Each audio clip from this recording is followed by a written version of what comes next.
Chegando naquele culto, algo me chamou muito a atenção, porque quando eu chego aqui, nessa altura, eu já não estou mais nessa invasão, onde é a comunidade, eu já estou em outro bairro, que são lugares totalmente diferentes, e dentro desse bairro aqui que eu estou, onde tem essa igreja, as pessoas nem têm o hábito de ir para essa comunidade, porque tem medo, sabe? São pessoas mais, mais reservadas, sabe? A criação é uma outra criação. Então, as pessoas nem têm o hábito de entrar dentro da favela.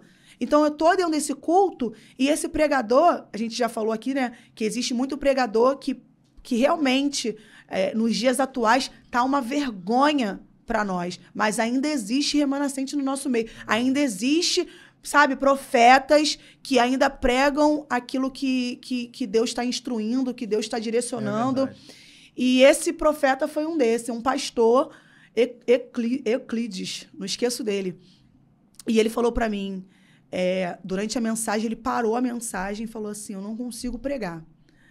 Porque a todo momento que eu estou pregando, vem um nome aqui na minha frente que esse nome, eu acredito que todo mundo aqui conheça. Mas dentro desse nome tem um lugar. E esse nome fala Sítio da Amizade. Sítio da Amizade é dentro da Cidade de Deus. Se eu perguntar aqui quem conhece a Cidade de Deus, todo mundo levantou a mão, porque por nome todo mundo conhecia. Sim. Mas esse lugar específico, que é essa invasão, só conhece quem mora. Só conhece quem está inserido ali dentro. E eu era a única dentro daquele lugar ali, daquele culto, que conhecia aquele nome. E quando ele falou, eu tô aqui e eu começo a me lembrar de um evangelismo que eu fiz dentro desse lugar. E eu não sei o que eu vou ter que falar aqui, mas eu preciso destacar o que eu fiz nesse lugar. Eu evangelizei, são pessoas carentes. E tudo que ele falava começou a me constranger.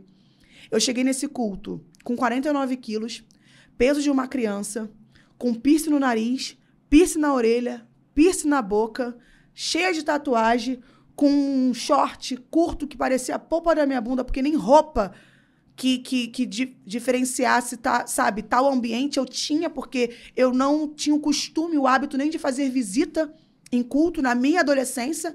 Eu ia para cultos na minha infância, quando eu estava em casas que costumava a ir para cultos. Mas aqui nessa altura eu não tinha o hábito disso. Pelo contrário, eu era uma adolescente que afrontava a crente. Meu Deus. Eu me lembro que eu sentava nessa comunidade ainda, eu sentava em frente a uma igreja e eu sentava e colocava um baseado na minha orelha e eu queria...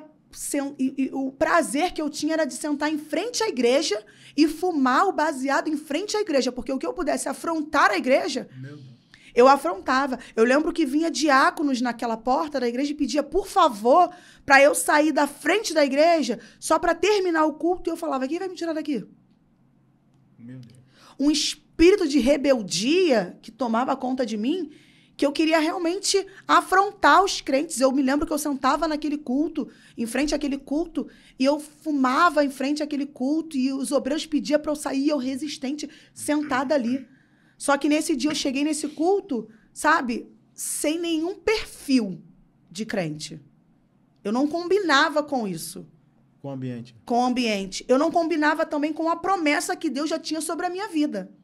Porque quem olhava para mim vai morrer igual a mãe. Meu Deus. Vai ficar igual o pai.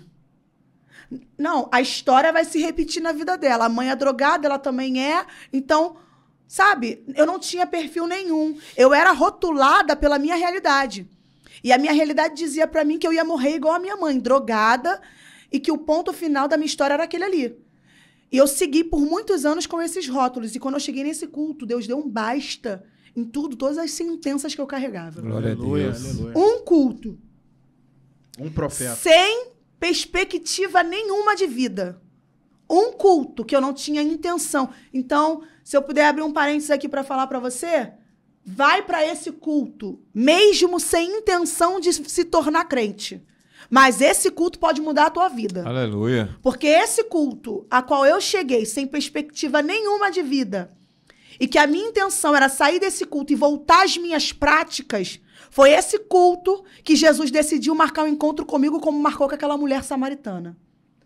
O mesmo Jesus que decidiu marcar um encontro com aquela mulher samaritana, que carregava todos os rótulos, que não condizia com aquilo que Deus já tinha entregado para a vida dela, Os rótulos que ela carregava e que eu carregava precisava ser quebrado naquele instante, porque Jesus apareceu. E quando Jesus aparece, Jesus não aparece sem propósito. E o propósito que Jesus tinha na minha vida naquele dia era um plano de salvação. Aleluia. Eu cheguei sem intenção para isso. Mas a intenção de Jesus já estava estabelecida. E a intenção de Jesus era salvar a minha vida. Eu cheguei nesse culto e aquele homem começou a pregar. E eu me lembro que ele falou para mim, pro culto, eu não consigo pregar. E ele começou a falar das práticas que eu tinha naquele lugar. As pessoas são carentes de oração. E eu ouvindo aquilo começou a me constranger.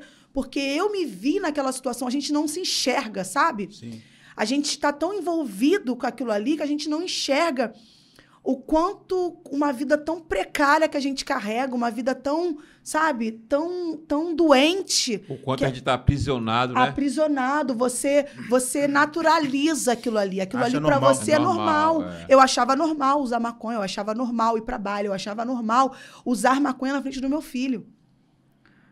Coisa que eu achava que eu nunca iria viver pelo fato de ter esse histórico da minha mãe e que eu não ia replicar isso na vida do meu filho, mas vulnerável, sabe? Uma menina totalmente cheia de traumas, sabe? Carregando tantos pesos. Tava tudo propício para você seguir com aquelas sentenças, com aqueles, sabe? Com aqueles pesos que eram liberados sobre a minha vida. Mas aquele dia, Deus decidiu marcar um encontro comigo.